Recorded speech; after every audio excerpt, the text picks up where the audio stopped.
विद्रोही सांस्कृतिक चळवळ महाराष्ट्राच्या वतीने यंदा लॉकडाऊनच्या कालावधीत आपण फेसबुक लाईव्हच्या अंतर्गत विद्रोही पेजवरून वारी समतेची लाईव्ह हा उपक्रम दिनांक 12 जूनपासून सुरू केलेला आहे. आज त्याचा खऱ्या अर्थानं या उपक्रमाचा समारोप होणार आहे. समारोपाच्या निमित्ताने विद्रोही सांस्कृतिक चळवळीचे मार्गदर्शक आणि ज्येष्ठ विचारवंत प्राध्यापक डॉक्टर आह साळुंखे यांनी आपल्या या उपक्रमाला शुभेच्छा दिल्यात. त्याचबरोबर हा उपक्रम अतिशय स्तुत्य आहे आणि हे विचार जनतेपर्यंत वारकऱ्यांपर्यंत पोचले पाहिजेत असा विश्वास निर्माण केलेला आहे. आपण त्यांचं हे मनोगत ऐकूयात. सध्याच्या लॉकडाऊनच्या काळामध्ये विद्रोही सांस्कृतिक चळवळीने वारी समतेची या उपक्रमाअंतर्गत संत साहित्यावर विवेचन करणारी बरीच व्याख्याने घेतली. या चळवळीनं हा एक अत्यंत स्तुत्य, प्रशंसनीय, अभिनंदनीय असा उपक्रम राबवला याचा मला विशेष आनंद वाटतो. संत साहित्याचा केवळ महाराष्ट्रातील जनतेवर उपकार आहे असं नाही, तर एकूणच मानवजातीला समतेचा, मानवतेचा, शहाणपणाचा, विवेकाचा ध्यास दिलेला आहे. आणि अशा एका महान क्रांतिकारक अशा साहित्याच्या संबंधात आषाढी वारीच्या निमित्तानं हा जो उपक्रम अजून चालू आहे त्याला माझ्या अंतःकरणपूर्वक शुभेच्छा. सर्व संयोजकांना आणि यामध्ये सहभागी झालेल्या वक्त्यांना व श्रोत्यांना मी धन्यवाद देतो, त्यांचं अभिनंदन करतो. गेल्या कित्येक वर्षापासून सुरू असलेली आषाढी वारीची परंपरा यंदा कोरोनाच्या मुळं उद्भवलेल्या परिस्थितीला तोंड देण्यासाठी शासनानं लॉकडाऊन जाहीर केला आणि आषाढी वारीची परंपरा ही खंडित झाली. त्यामुळं जे लाखो वारकरी पंढरपूरला जात होते त्यांना जाता आलं नाही. आणि हा आनंद, हा विचार लोकांपर्यंत पोचवण्यासाठी विद्रोही सांस्कृतिक चळवळ महाराष्ट्राच्या वतीनं यंदा फेसबुक लाईव्हच्या अंतर्गत विद्रोही पेजवरून वारी समतेची लाईव्ह हा उपक्रम 12 जूनपासून सुरू करण्यात आलेला आहे. 12 जूनपासून म्हणजेच देहूला पालखीचं प्रस्थान नियमानुसार झालं आणि त्या दिवसापासून आपण हा उपक्रम सुरू केलेला आहे. आज पंढरपूरला आषाढी एकादशी आहे आणि या आषाढी एकादशीला या उपक्रमाचा आपण समारोप करणार आहोत. समारोप हा एवढ्यासाठीच की पुढच्या उपक्रमाची काय दिशा असावी, काय असू नये या संदर्भातली चर्चा व्हावी. त्याचबरोबर ज्या वारकरी संप्रदायात स्त्री संतांना अधिक महत्त्व आहे आणि स्त्री संतांनीसुद्धा वारकरी संतांच्या बरोबरीनं काम केलेलं आहे, या वारकरी संप्रदायातील स्त्री संतांच्या कार्याचा आढावा घ्यावा या हेतूनं आज मी आपणाशी वारकरी संप्रदायातील स्त्री संत या विषयाच्या अनुषंगानं संवाद साधणार आहे. हा संवाद साधताना कुठल्याही स्त्री संतावर अन्याय होणार नाही ही मी पाहीन. परंतु अनावधानानं कुणाचं नाव राहिलेलं असेल तर त्याचे जे कोणी भक्त असतील त्यांनी कृपया रागवू नये. मी त्यातला फार मोठा काही अभ्यासक आहे, फार मोठा विद्वान आहे असं मी कधीच मानलेलं नाही, मानणार नाही. मला शिकण्याची संधी मिळावी यासाठी हा उपक्रम मी वारकरी स्त्री संतांच्या विषयी बोलणार आहे. वारकरी स्त्री संतांच्या संदर्भात बोलायचं झालं तर आपल्याला अगदी महानुभाव पंथांच्या महानुभाव पंथ, लिंगायत पंथ, वारकरी पंथ, समर्थ संप्रदाय, नाथ पंथ या सगळ्या संप्रदायाचा विचार करावा लागेल. त्यातल्या त्यात महानुभाव पंथ, नाथ पंथ, वारकरी पंथ आणि सुफी पंथ याचा आपण जास्त सखोलपणे अभ्यास करावा, जेणेकरून वारकरी संप्रदायातील स्त्री संतांचा असलेला प्रभाव आणि स्त्री संतांचे त्यांनी केलेले अभंग आपल्याला पाहता येतील, त्या अभंगाचा विचार करता येईल. या हेतूनं मी आज वारकरी स्त्री संत या विषयावर आपलं मनोगत व्यक्त करणार आहे. महानुभाव पंथ्यातला जर विचार केला आपण तर महानुभाव पंथ्यात महदंबा या पहिल्या आद्य स्त्री संत कवयित्री होऊन गेलेल्या आहेत. महादंबांच्या त्यांनी जे श्रीकृष्ण भक्तीच्या संदर्भात आपलं काव्य, आपलं मनोगत काव्यातून अभंगातून व्यक्त केलेलं आहे, तेही आपण या अंगानं पाहिलं पाहिजे की स्त्री ज्या काळात बोलू शकत नव्हती, ज्या काळात लिहू शकत नव्हती, ज्या काळात पुरुषांनी नव्हे तर मनुस्मृतीनं तिला बंदिवान केलेलं होतं, स्त्री घराच्या बाहेर पडत नव्हती, अशा काळात महानुभाव पंथाच्या लोकांनी, महानुभाव पंथांचे संस्थापक जे चक्रधर स्वामी आहेत, त्यांनी पुढाकार घेऊन या संप्रदायात स्त्रीला महत्त्वाचे स्थान दिलेले आहे. अगदी विधवा स्त्रीला सुद्धा त्यांनी आपल्या या संप्रदायात घेतलेले आहे. हे आपण अधोरेखित केले पाहिजे. कारण की महानुभाव पंथातला जर बघितलं त्याच्यानंतर अलीकडच्या काळात काही अपप्रवृत्ती त्या संप्रदायात घुसल्या, ज्या वारकरी संप्रदायातही घुसलेल्या आहेत. परंतु याचा अर्थ असा नव्हे की या अपप्रवृत्तीच्या पुढे आपण गेलं पाहिजे आणि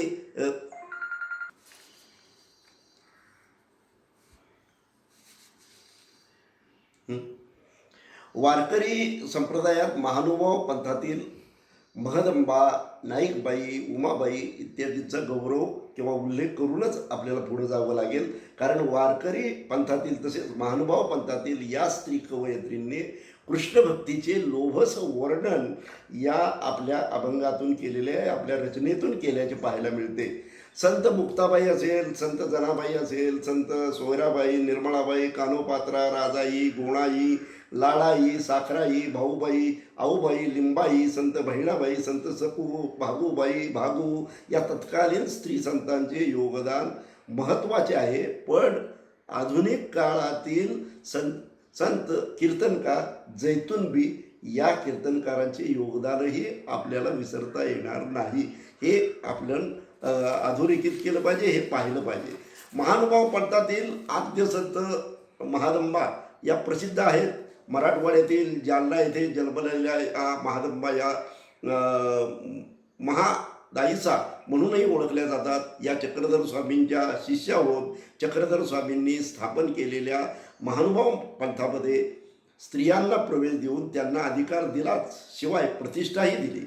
त्याचबरोबर गुरुचा आणि मठाचा अधिकार स्त्रीला देणे, विधवा स्त्रियांना प्रतिष्ठा देणे ही सामाजिक न्यायाची भूमिका त्या काळात घेऊन खंबीरपणे नवे परिवर्तन या पंथाने आणलेलं आहे. चक्रधर स्वामींनी याचा सिंहाचा वाटा आहे यात.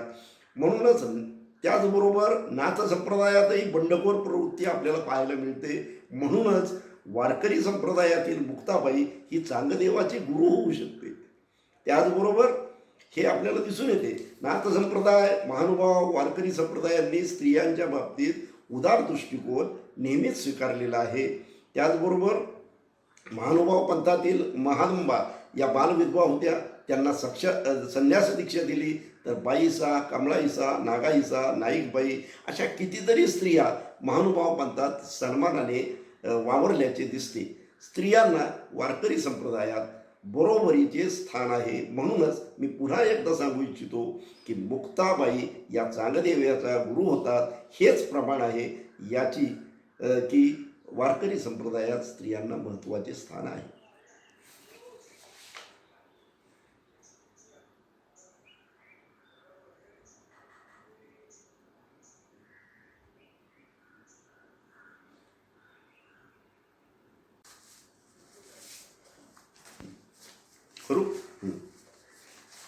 वारकरी संप्रदायातील परिवर्तनवादी भूमिकेमुळेच संत जनाईसारखी एक दासी स्त्रीत्व आणि दास्यत्वाचे जोखड भिरकावून अभंग लिहिते. विठ्ठलाला जाब विचारू शकते. संतत्वाचा अधिकार प्राप्त करू शकते. संत जनाबाईप्रमाणेच संत नामदेव महाराजांच्या परिवारातील सर्व स्त्रिया गोणाई, राजाई, लिंबाई, साखराई इत्यादी अभंग रचू लागल्या. इतकेच काय, पण त्या काळी अस्पृश्य म्हणवल्या गेलेल्या चोखोबांची पत्नी सोयराबाई, बहीण निर्मळा याही अगदी उघडपणे बोलू लागल्या. हे वारकरी संप्रदायाचं योगदानच म्हटलं पाहिजे. त्याचबरोबर जो समाज हजारो वर्षापासून शिक्षणापासून वंचित होता, त्याचबरोबर त्या समाजातील व्यक्ती आणि त्यातही स्त्रिया अभंग रचू लागल्या, ही मोठी किमया वारकरी संप्रदायाने घडवलेली आहे. तत्कालीन अस्पृश्य गणल्या गेलेल्या समाजातील स्त्री अभंग लिहिते. त्याहीपेक्षा देहविक्रय करणाऱ्या घराण्यातील श्यामा कलावंतणीच्या पोटची कानोपात्रा ही अभंग निर्मिती करते. वारकरी संप्रदाय तिला सामावून घेतो. कुठेही तिला हीन वागणूक मिळत नाही. वारकरी परंपरेतील बहिणाबाई यांचाही उल्लेख करणे आवश्यक वाटते. सांसारिक संघर्षाला सामोरं जात पत्नीचा जाट सहन करण्याच्या गोष्टी वाचल्या तरी आपल्या अंगावर काटा आल्याशिवाय राहत नाही. म्हणूनच यात आणखीनही एका संप्रदायाचा उल्लेख करावा लागेल, तो म्हणजे समर्थ संप्रदायाचा.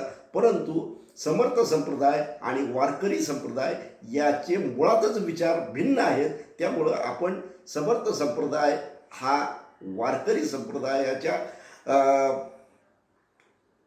पुरासा नाही आहे, कारण तो वारकरी संप्रदायाची विचारधारा मानत नाही. तरीसुद्धा अलीकडे समर्थ संप्रदायातील काही मंडळी हे वारीच्या निमित्तानं त्यात घुसू पाहतात, परंतु त्यांची वारीची परंपरा समर्थ संप्रदायाची नाही, हे मला या ठिकाणी अधोरेखित करावयाचे वाटते. त्यामुळं समर्थ संप्रदायात जरी स्त्री या असल्या तरी वारकरी संप्रदायाच्या स्त्रियांशी त्याचा संबंध नाही, असं मला या ठिकाणी म्हणावंसं वाटतं. थोडक्यात सांगायचं झालं तर ज्या काळात म्हणून न स्त्री स्वातंत्र्य अर्हती याचा विचार मांडला, या विचारांना आव्हान देत स्त्रीला स्वातंत्र्य देण्याचे काम वारकरी संप्रदायाने केले. आजही तीच परंपरा आपल्याला पाहायला मिळते. जैतून अक्का यांचे उदाहरण मला त्या दृष्टीने महत्त्वाचे वाटते. जन्माने मुस्लिम असल्या तरी त्यांचे कीर्तन ऐकायला सर्व वारकरी जमत. जनाबाई तर म्हणतात की स्त्री जन्म म्हणून न व्हावे उदास. त्याचबरोबर महानुभाव पंथातील महदंबा, नाईकबाई, उमाबाई यांनी कृष्ण भक्तीचे लोभस रूप त्यांच्या रचनातून साकारलेले आहे. तर वारकरी संप्रदायातील मुक्ताईने गूढ असे कुटात्म रचना केलेली आहे. तत्वज्ञानातील गांभीर्य सांगितलेले आहे. ताटीच्या अभंगातून मनाची प्रगल्भता व समाजोद्धाराची भूमिका मांडलेली आहे. जनाईच्या रचनातून सरलता तर दिसतेच, परंतु बंडखोरीचे दर्शन घडते. मुक्ताई नावाप्रमाणेच मुक्त आहे, तर जनाई ही भाबडी असली तरी परखड आहे, हे या ठिकाणी मला मुद्दाम सांगावंसं वाटतं. सोयराबाई व निर्मला यांच्या अभंगातून वेगळेपणा दिसतो. सोयराबाई विटाळाच्या कल्पनेने अस्वस्थ होते. जनाई देखील हिनत्वाची खंत प्रकट करते. सोयराबाईच्या रचनातून सामाजिक विषमतेचे दुःख, अवहेलना पाहायला मिळते. तिचा पहिला उद्गारच प्रश्नार्थक आहे. आम्ही बैसलो शेजारी, दे दे म्हणून मागतो हरी, घेऊन बसलासी भोवताचे, गोड कैसे तुम्हा वाटे असे म्हणून विटाळावर चिंतन करते. सोवळा हा कोण विचारते. कानोपात्राच्या कवितेत तर करुणेचा अर्थ टाहो दिसतो. बहिणाबाईच्या रचनेत व्यक्तिगत दर्शन आहेच, पण सामाजिक चिंतनही आहे. सोयराबाईने विटाळा वाचूनी उत्पत्तीचे स्थान, कोण देह निर्माण नाही जगी, हा जन्माचा विज्ञाननिष्ठ सिद्धांत 2 ओळीत मांडलेला आहे. त्याच्यासाठी काही संशोधन करावं लागलं नाही तिने, कारण विटाळा वाचून उत्पत्तीचे स्थान, कोण देह निर्माण नाही जगी, हा जन्माचा सिद्धांत त्यांनी सांगितलेला आहे, मांडला आहे. त्या काळी असे लिहिणे हे ताकदीचे व धैर्याचेच मानले गेले आहे. म्हणून तर मी खरं तर विस्तारानं बोललं पाहिजे, पण मी बोलणार नाही, कारण वेळेचे भान मर्यादा मला पाळायची आहे. मी 2-3 स्त्री संतांवर बोलणार आहे, इतरांवर अन्याय होणारच आहे, पण पुन्हा कधीतरी याविषयी आपण सविस्तर बोलूयात. पहिल्यांदा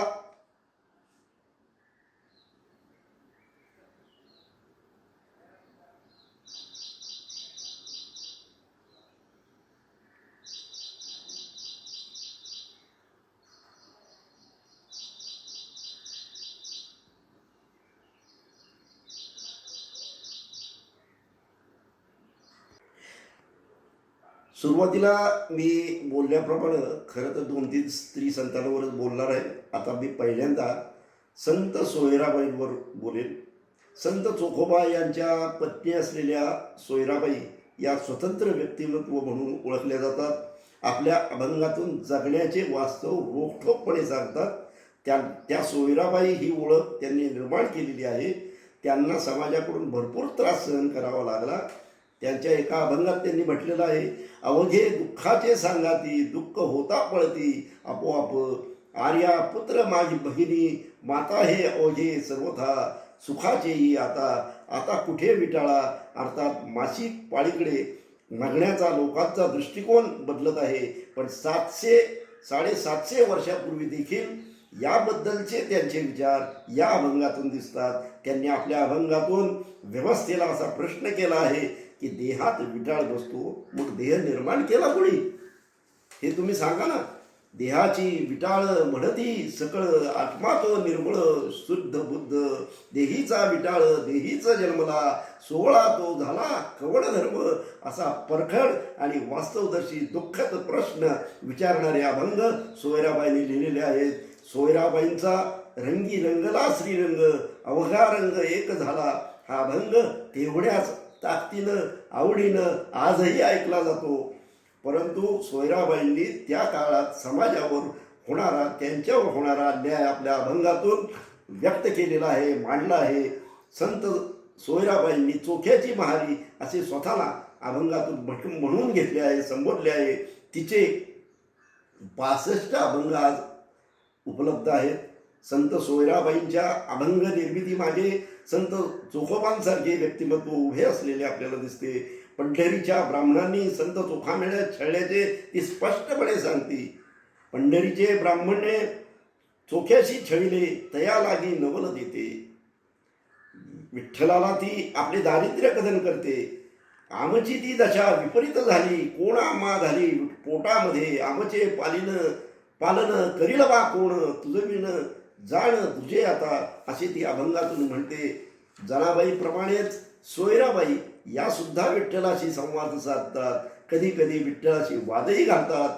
आपले फाटके आयुष्य ते त्या वेशीवर टांगतात. तिचा यातून निर्भीडपणा दिसतो.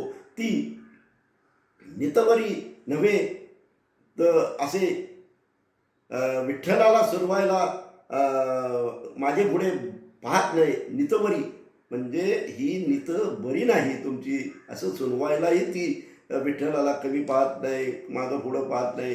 विठ्ठलाच्या अनुषंगाने ती म्हणते, रोटी सुटी लागे पीडिताशी जगा, हेची त्याची अंगा देव कोण.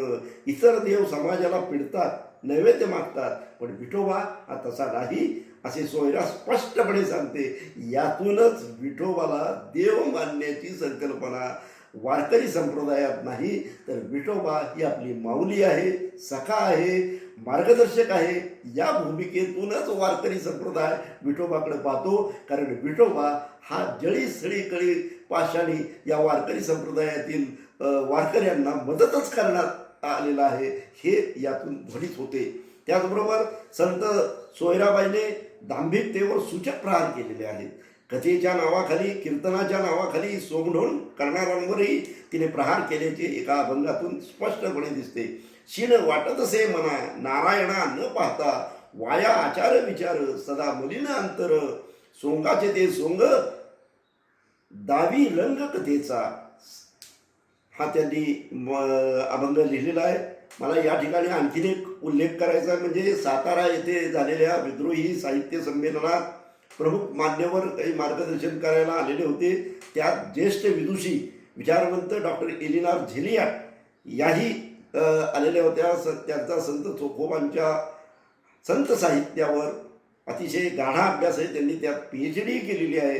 त्यांनी सोयराबाई, संत तुकोबा, निर्मळा यांच्या अभंगावर, साहित्यावर चांगलाच अभ्यास केलेला आहे, मार्गदर्शन घेतलेले आहे. त्या एके ठिकाणी म्हणतात की मध्ययुगीन साहित्यात अस्पृश्य स्त्रियांनी लिहिलेले अभंग इतर कुठल्याही भारतीय भाषेत आढळत नाहीत, ते मराठी भाषेत आढळतात. ही बाब सोयराबाई आणि निर्मळा यांच्या बाबतीत क्रांतिकारकच म्हणावी लागेल. आणि हे त्यांनी त्या एलिनार झेलियाट यांनी सोयराबाईबद्दल म्हटलं आहे. आणि सोयराबाई म्हटलेल्या एलिनार झेलियाट या विद्रोही साहित्य संमेलनाच्या मंचावर सातारा येथे आल्या होत्या. म्हणूनच विद्रोहीची नाळ ही वारकरी परंपरेची आहे, वारकऱ्यांच्यातल्या विद्रोहाची आहे, वारकऱ्यांच्यातल्या बंडखोरपणाची आहे. हे यातून अधोरेखित झाल्याशिवाय राहत नाही असं मला स्पष्टपणे सांगावंसं वाटतं. आता आपण संत कान्होपात्रा या मध्ययुगीन काळातील संतांच्या कार्याचा वेध घेऊ. सोलापूर जिल्ह्यातल्या मंगळवेढा या संतांची भूमी असलेल्या गावात श्यामा नायकिणीची पोटी या कान्होपात्रा यांचा जन्म झाला. अतिशय देखण्या असल्याचे आपल्याला लिखाणातनं, त्यांच्याबद्दलचं आलेल्या वर्णनातनं आपल्याला पाहायला मिळतं. कान्हो हे नाव आहे आणि पात्रा या शब्दाचा अर्थ यादव काळात गणिका, वेश्या असा प्रचलित रूढ होता. बेदरच्या बादशाला अशी सुंदर मुलगी हवी होती. तिच्यावर तिचा जीव तिच्याबद्दल आख्यायिका ऐकल्यानंतर, माहिती मिळाल्यानंतर बेदरच्या बादशानं तिला पकडून आणा असं सांगितल्यानंतर आणि हे कान्होपात्राला कळल्यानंतर कान्होपात्रा पंढरीला गेली, विठोबाच्या पायाशी ती गेली आणि त्यांनी विठ्ठलाला आर्जव केलं असं अभंगातनं, माहितीतनं, आख्यायिकेतनं आपल्याला ऐकायला मिळतं, पाहायला मिळतं, वाचायला मिळतं. तर त्या अशा कान्होपात्रेचे सकल संत गाथेमध्ये फक्त 23 अभंग आहेत. आणि तिचा अर्थ, व्याकुळता, अगतिकपणा असलेला अभंग म्हणजे हरिणीचे पाडस व्याघ्रे धरी येले, मज लागी झाले तैसे देवा. त्याचप्रमाणे नको देवराया अंत आता पाहू, प्राण हा सर्वता जाऊ पाहे. संत नामदेवांचा प्रभाव असलेली मराठवाड्यातील गंगाखेड येथील संत जनाबाई, तिच्या नावावर उपलब्ध असे 350च्या आसपास अभंग आहेत. विद्वान बनवलेल्या अनेकांकडून जनाबाई म्हणजे जनाई या अशाच दुर्लक्षित राहिलेल्या स्त्री संत आहेत. संत जनाईचा विठो माझा लेकुरवाळा हा सुप्रसिद्ध अभंग जर बघितला आपण तर त्यातून विठो माझा लेकुरवाळा संगे लेकुरांचा मळा, निवृत्ती हा खांद्यावरी सोपानाचा हात धरी, पुढे चाले ज्ञानेश्वर माझे मुक्ताई सुंदर, गोरा कुंभार मांडीवरी, चोख्या जीवाबरोबरी, बंका कडेवरी, नामा करंगोळी धरी, जनी म्हणे गोपाळा, करी भक्तांचा सोहळा. हा अभंग जर बघितला तर जनाबाईंनी नेहमी आपल्याला जो विठोबा माहिती आहे, कमरेवर हात ठेवणारा, कटीवर हात ठेवणारा, तो न ठेवता, तो न उभा करता विठ्ठल हा लेकुरवाड्या मातेशी संदर्भ असलेल्या, साधर्म्य असलेल्या सुचवण्याचा विठ्ठल रूपाची निर्मिती या अभंगातून केलेली आहे. आणि मायेची भूमिका, मातेची भूमिका विठ्ठलाने घेतलेली आहे. आणि याच्याबरोबर हे सगळे संत बरोबरीने चाललेले आहेत आणि हे 18 पगड जातीचे संत बरोबर घेऊन जाणारी ही वारकरी संप्रदायाची परंपरा यातून ध्वनित होते. म्हणजेच की आपली जी वारी समतेची संकल्पना आहे याच संकल्पनेची आधारित हा अभंग आहे असं म्हणायला काही हरकत नाही. म्हणून वारकरी संत हे 18 पगड जातीचे समतेचा दृष्टिकोन घेऊन चाललेले आहेत हे यातून ध्वनित होते. तर त्यांचा एक अभंग प्रसिद्ध आहे. डोईचा पदर आला खांद्यावरी, भरल्या बाजारी जाईन मी, हाती घेईन टाळ खांद्यावरी विणा, आता मज कोण करील, पंढरीच्या पेठे मांडियले पाल, मनगटावर तेल घालून तुम्ही, जणी म्हणे देवा मी झाले वेसवा, रिघाले केशवा घर तुझे. हे अभंग म्हणजे ये जा काय करायचे ते करा, बसा बोंबलत, मी निघाले आता बाहेर बाजारात. हे अतिशय ठणकावूनपणे सांगणाऱ्या जनाबाईचा हा अभंग आहे. आणि लोकलज्जा सामाजिक संकेत मोडीत काढून मी आता घराबाहेर चाललेले आहे. मी हातात विणा, खांद्यावर विणा आणि हातात टाळ घेऊन विठ्ठलाचं भजन करीत आता पंढरीला चाललेले आहे असं तिनं ठणकावून सांगितलेलं आहे. आणि म्हणूनच मनगटावर तेल घाला तुम्ही, मी चालले बाहेर असं तिनं सांगितलेलं आहे. त्याच वेळी डोईचा पदर आला खांद्यावरी असे म्हणत त्या काळात बुरखाधारी किंवा डोईवरचा पदर डोळ्यापर्यंत आला पाहिजे, चेहरा नाही दिसला पाहिजे अशा स्त्री बंधनात असताना तिनं हे सगळं उघड बंडखोरी करत आपण आता या व्यवस्थेला आव्हान देत आहोत असं या अभंगातून जनाबाईला सुचवायचं आहे. आणि जनाबाई या बंडखोर होत्या हे यातून आपल्याला दिसतंय. त्याचबरोबर आपल्याला त्या असंही म्हणतात की मला विठ्ठलाची भक्ती करण्या वाचून कोणी रोखू शकणार नाही असं ती उघडपणे सांगताय. म्हणूनच अपवाद वगळता स्त्री संतांची स्वतंत्र दखल घेताना अनेकांनी हात आखडतच घेतलेला आहे.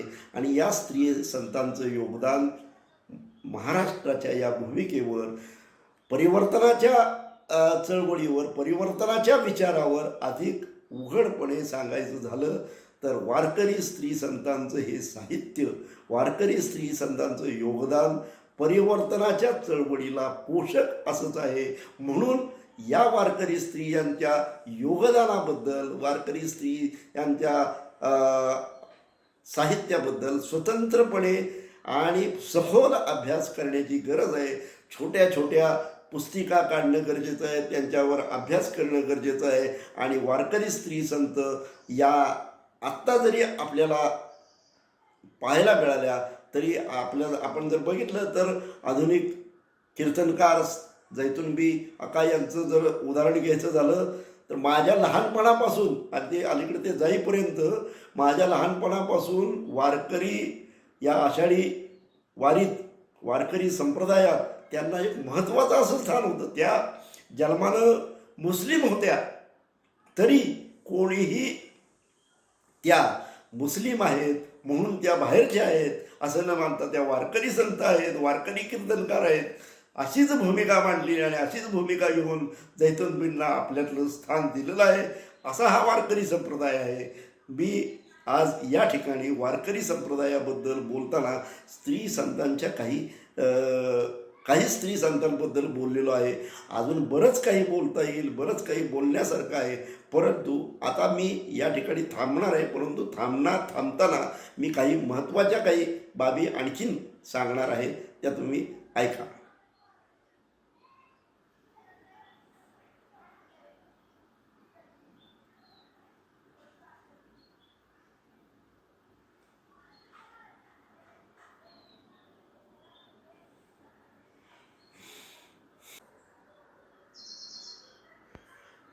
वारी समतेची या उपक्रमात आपण आत्तापर्यंत डॉक्टर सुहास फडतरे महाराज, ज्ञानेश्वर बनगर महाराज, श्यामसुंदर सोनर महाराज, अशोक सरस्वती बोधी महाराज, भगवान शास्त्री महाराज, कॉम्रेड धनाजी गुरव, हबप प्रशांत ठाकरे महाराज, महेश निनाळे साहेब, सिद्धीनाथ मेटे, उल्हास पाटील आणि आज माझं असं आपण आत्तापर्यंत या उपक्रमातनं व्याख्यानं ऐकली.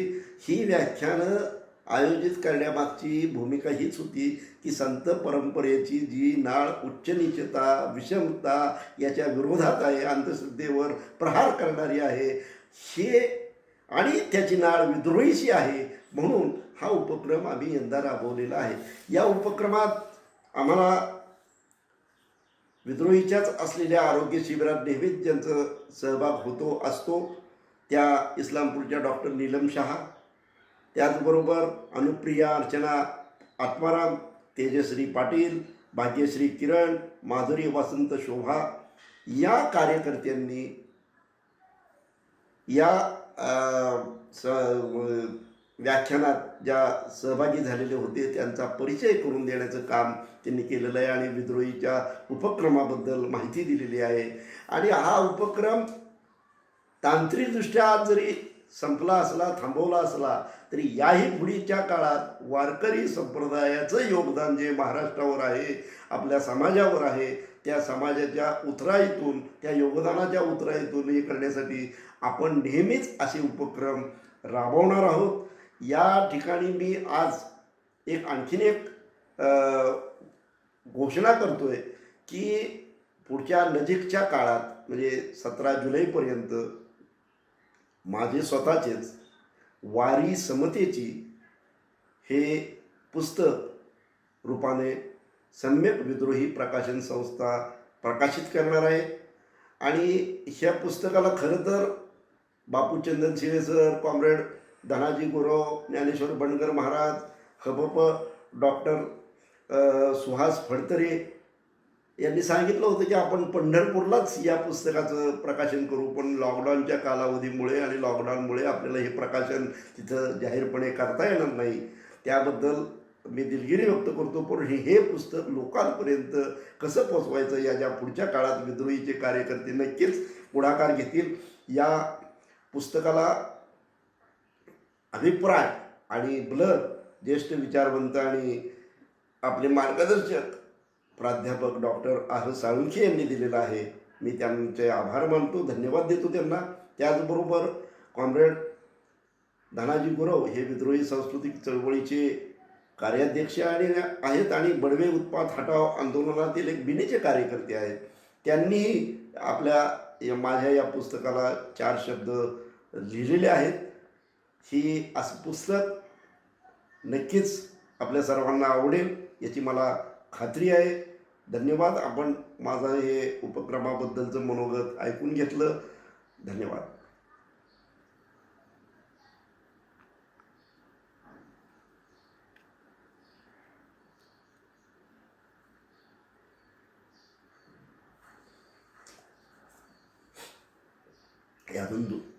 अजून 2 ओळी हे करायच्यात. 2 या ठिकाणी अजून एक उल्लेख करावा असं वाटतो की या सगळ्या उपक्रमात मला संयोजक म्हणून मला जी मदत केलेली आहे, याचे व्हिडिओ तयार करणे, हे फेसबुक लाईव्हचं तंत्रज्ञान लोकांना सांगणं, जे कोणी फेसबुक लाईव्हवर जे वक्ते येणार आहेत त्यांच्याशी संपर्क साधणे, या संपर्क साधून अधिक तंत्रज्ञानाची माहिती देणे, याच्यासाठी मयूर अरुणा जयवंत, त्याचबरोबर युवराज जाधव आणि ह्या सगळ्याचं डिझाईन तयार करून लोकांपर्यंत जाणं हे काम शुभम ढाले यांनी केलेलं आहे. त्यांनाही विद्रोही सांस्कृतिक चळवळीचे जे ते कार्यकर्ते आहेत, परंतु त्यांनाही धन्यवाद देणं, त्यांचंही आभार मानणं हे मी अतिशय महत्त्वाचं मानतो. कारण त्यांना जर आपण आभार मानले नाहीत, धन्यवाद दिले नाहीत, तर ती चूक ठरेल असं मला वाटतं. म्हणून त्यांचेही आभार. आणि हजारो लोकांनी, हजारो भाविकांनी, हजारो वारकऱ्यांनी आमचं हे वारी समतेची हा उपक्रम ऐकलेला आहे, पाहिला आहे आणि त्यातून अनेकांचे संपर्क वाढलेले आहेत. पुढच्या काळातही अशोक सरस्वती मोदी यांनी आम्हाला असं सांगितलेलं आहे, सुचवलेलं आहे की एक आठवड्याचा कीर्तन सप्ताह आपण आपल्या परंपरेचा सुरू करूयात. म्हणून विद्रोही कीर्तन परंपरा ही आम्ही पुढच्या कालावधीत नक्कीच करणार आहोत. त्या संदर्भात आम्ही नक्कीच उपक्रम राबवणार आहोत आणि त्या अनुषंगानं लवकरच बैठका होतील, लाईव्हवरनं झूम मिटिंगा होतील आणि याच्यावरही मात करून आम्ही कुठंही कमी पडणार नाही. आमचे विचार देण्यासाठी हेच आम्ही यातून दाखवणार आहोत आणि हेच सिद्ध करणार आहोत की आम्ही गप्प बसलेलो नाही. आम्ही आमचे विचार याही पुढच्या काळात तितक्याच दमदार पद्धतीनं पुढे आणणार आहोत, मांडणार आहोत.